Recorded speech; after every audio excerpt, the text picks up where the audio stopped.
NATO countries. And in these missions, they exercise the use of nuclear weapons against Russia. The American nuclear weapons should be brought back to home, and all the nuclear infrastructure in Europe should be dismantled. We come from the assumption that there could be no winners in the nuclear war, so it shouldn't break out. And this principle is stipulated in the joint statement on June 16th in 2021, and the statement made by the heads of state of Russia and China in June of 2021. It is important that with the participation and active participation of Russia, the joint statement by the leaders of 5 nuclear powers was made on prevention of the nuclear war and prevention of the nuclear race. To contain the nuclear race in the situation when the countries are withdrawing from the treaties, our country took the obligation not to deploy systems in the regions where there will be no similar weapons produced in America. We call on America and its allies to follow our example, to follow suit. Russia has never had short-range and medium-range missiles. If they say otherwise, then they are telling lies, and they are covering for those who destroyed the treaty, the INF treaty.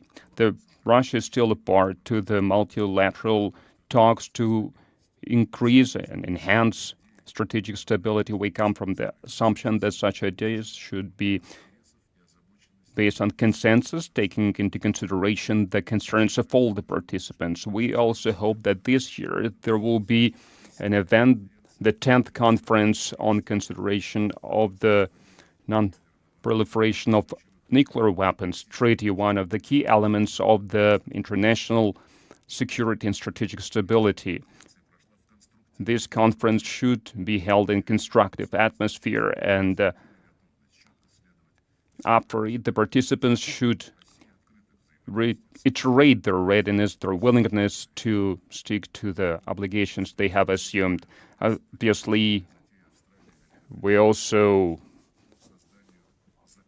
look at the attempts by the UK, by Australia, and by other countries to create the close partnership because it has negative impact on nuclear non-proliferation. It escalates the situation, and it leads to continuous arms race, not only in Asia and the Pacific region. And we hope that the progress will be made after the nuclear test ban will be implemented. And in this regard, we are disappointed by the stance of the United States. The current administration has been working for more than a year.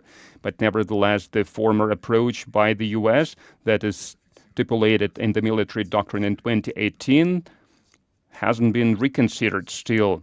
There are continuous efforts to resume the full-scale implementation of the Joint Comprehensive Plan of Action to settle the situation around the Iranian nuclear program. We hope that it will be successful because there is no sensible alternative to JCPOA. Obligations under the nuclear deal, reaffirmed by the Security Council resolution, must be implemented by everyone without any other clauses.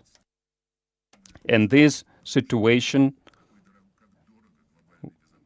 we all can see how bad it could be if people can't find common ground, in this case in Washington, because the policy of blackmail have no future, and trying to create zone in the Middle East and North Africa, zone free from nuclear weapons and weapons of mass destruction, as it's stipulated in the Security Council resolution, and after the 2 sessions of the conference in accordance with the decision made in 2018 by the General Assembly of the UN, Russia participated in these forums as an observer, and we hope that Israel will join this process, and also the United States of America, co-author of the resolution about the zone free from the nuclear weapons. We also would like to enhance the Convention on the Prohibition of the Toxicological and Toxic Weapons, to have a conference on these matters. We urge our partners to support Russian initiatives aimed at strengthening institutional basis of this convention. We are still deeply concerned by the situation in the OCWO, because that's the direct result of the destructive policy followed by the U.S. and its allies in the vein of the rule-based world order policy that they propagate.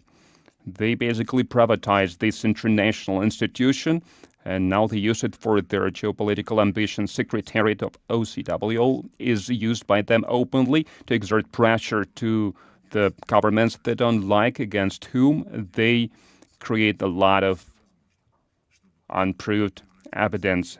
We don't want this organization to become a tool to achieve their own agenda. Dear colleagues, we come from the assumption that the conference can reverse the bad trends in the arms control areas, non-proliferation of arms areas, and also to help to enhance the international security and stability. To achieve this goal, we also have our Russian initiative to develop international convention to counter the biological and chemical terrorism, to strengthen the legal framework of countering terrorism. It's in the interest of all the states. If there is political will, the participants of the conference must overcome the differences and to find the common ground that will open up the avenue to resume the dialogue and negotiations. We still have a chance to do that. Hopefully, the 6 chairs of the conference of 2022 will make their contribution. Thank you for your attention, and all the best.